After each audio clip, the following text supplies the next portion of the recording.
peut transmettre un bien immobilier à ses enfants ou à toute autre personne.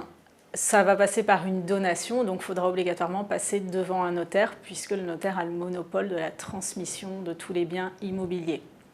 Vous pouvez transmettre un bien immobilier en gardant l'usufruit, c'est même préférable si possible. Ça vous permet de conserver la jouissance du bien et donc les loyers du bien si votre bien est loué. Les enfants ont la nue propriété, c'est-à-dire qu'ils ont de la propriété à terme, ils n'en ont pas la jouissance tant que la personne qui a l'usufruit n'est pas décédée. Toute personne peut donner, sous réserve qu'elle soit capable.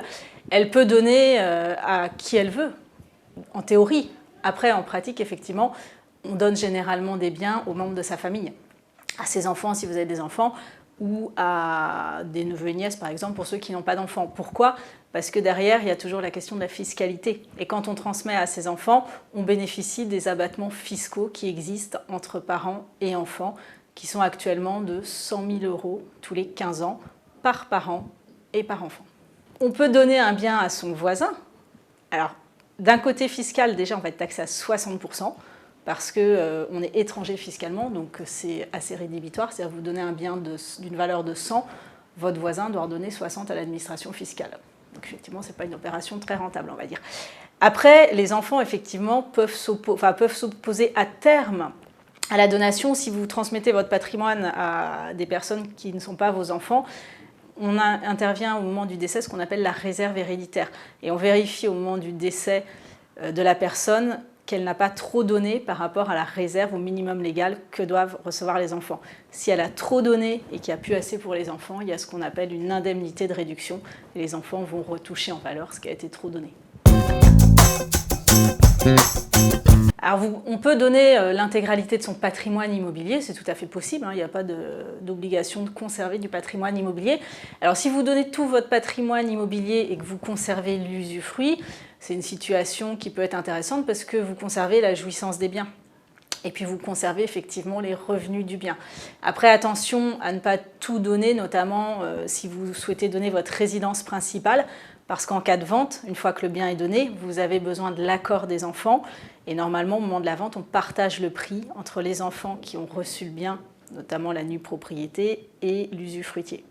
Donc il faut quand même faire attention, peut-être pas se dessaisir de tous ces biens. À partir du moment où vous donnez, vous ne pouvez pas revenir dessus. Alors il y a des cas exceptionnels de clause de résolution de donation si les enfants sont ce qu'on appelle ingrats, c'est des cas très particuliers. Mais une fois que c'est donné, normalement, effectivement, le bien est donné et l'enfant en est propriétaire, soit pour la totalité, soit pour la nue propriété, mais vous ne pouvez pas revenir en arrière sans l'accord express des deux parties. C'est-à-dire qu'en fait, on ne peut pas revenir en arrière. Alors avant de faire une transmission, il faut, tant qu'à faire, aller voir un notaire qui va justement vous conseiller sur l'intérêt ou pas de faire une donation. Parce que c'est vrai que parfois, il n'y a pas d'intérêt de faire une donation, ça peut arriver. On entend dire, tiens, mon voisin fait une donation, moi je vais faire la même chose. Ah, mais c'est du cas par cas. Et le notaire, il est là justement pour vous aiguiller et pour vous donner le meilleur conseil. On ne va pas vous vendre une donation si ça ne sert à rien. On n'a aucun intérêt, on est là pour conseiller nos clients. Après, il est intéressant, si possible, de faire une donation partage. La donation partage, c'est quand vous avez plusieurs enfants. Et l'idée, c'est de donner un bien à chaque enfant et un bien de même valeur. Comme ça, chaque enfant reçoit un élément de patrimoine au jour de la donation et les valeurs sont figées au jour de la donation. C'est-à-dire que, prenons l'exemple d'un enfant qui reçoit une somme d'argent de 100, qui dépense tout. L'autre enfant reçoit une maison qui vaut 100. Au moment du décès, elle en vaut 200. Eh bien, si on fait une donation classique l'une après l'autre, au décès, on réévalue les biens. Et celui qui a un bien qui a pris de la valeur doit en restituer une partie à ses frères et sœurs. Alors que si on fait une donation partage, du coup on arrête toutes les valeurs au jour de la donation, chacun a eu 100 et après peu importe ce qu'il advient, on ne reviendra pas dessus. Donc la donation à partage, c'est vraiment à privilégier dans la mesure du possible. Alors les avantages fiscaux de la donation, lorsque les parents vont donner un bien en nue propriété et conserver l'usufruit, on a intérêt à donner le plus tôt possible et d'anticiper, puisque plus vous donnez tôt, plus la valeur de l'usufruit est élevée.